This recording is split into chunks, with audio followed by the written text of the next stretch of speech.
এই মুহূর্তের big breaking news, 52 কোটির দায় ঘাড়ে চাপাতে চাইছে অর্পিতা। আদালতে বিস্ফোরক পার্থ চট্টোপাধ্যায়।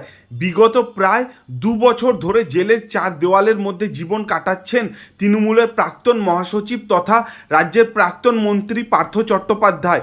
এই সময়কালে একাধিকবার জামিনের আবেদন করলেও কোনো সুরাহা হয়নি। পার্থর মতো তার বান্ধবী অর্পিতারও একই অবস্থা, তারও জীবন কাটছে জেলের মধ্যেই। এদিকে 2022 সালে অর্পিতার বাড়ি থেকে যে বিপুল পরিমাণ নগদ উদ্ধার হয়েছিল সেটা কার, এই উত্তর এখনও মেলেনি। সম্প্রতি অবশ্য পার্থ চট্টোপাধ্যায়ের আইনজীবী আদালতে দাবি করেন অর্পিতা সকল টাকার দায় তার মক্কেলের ওপর চাপিয়ে দিয়ে নিজে মুক্তি পেতে চাইছেন। বিচারপতি তীর্থঙ্কর ঘোষ অবশ্য জানান, অর্পিতা মুখোপাধ্যায় এই বিপুল পরিমাণ সম্পত্তি উপার্জন করতে যদি সক্ষম হতেন তাহলে আমি আপনার পক্ষে থাকতাম।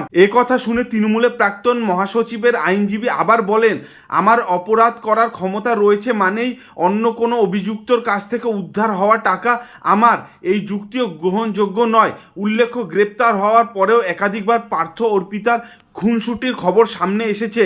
দিন কয়েক আগে জেলে ভিডিও কনফারেন্সের সময়ও যেমন এমনই একটি খবর প্রকাশ্যে আসে, তবে এখন দেখা যাচ্ছে সম্পূর্ণ ভিন্ন চিত্র।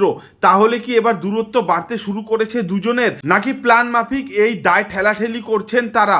গত মার্চ মাসে পার্থ চট্টোপাধ্যায়ের জামিনের মামলার শুনানির সময় তার সঙ্গে অর্পিতার সম্পর্কের গভীরতা নিয়ে প্রশ্ন উঠেছিল। বিচারপতি তীর্থঙ্কর ঘোষ সেই সময় মন্তব্য করেছিলেন, দুজনের সম্পর্ক সাধারণ না। সেই সঙ্গেই আলোচনার কেন্দ্রে উঠে এসেছিল প্রভাবশালী তত্ত্ব। সেবারও অবশ্য পার্থর হয়ে জোর সওয়াল করেছিলেন তার আইনজীবী।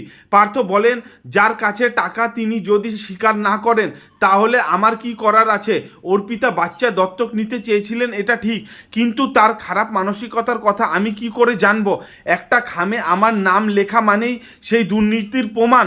যদি এসব স্বীকার করে নেওয়া হয় তাহলে এটা কিভাবে প্রমাণিত হয় যে আমি সকল জিনিসের মালিক?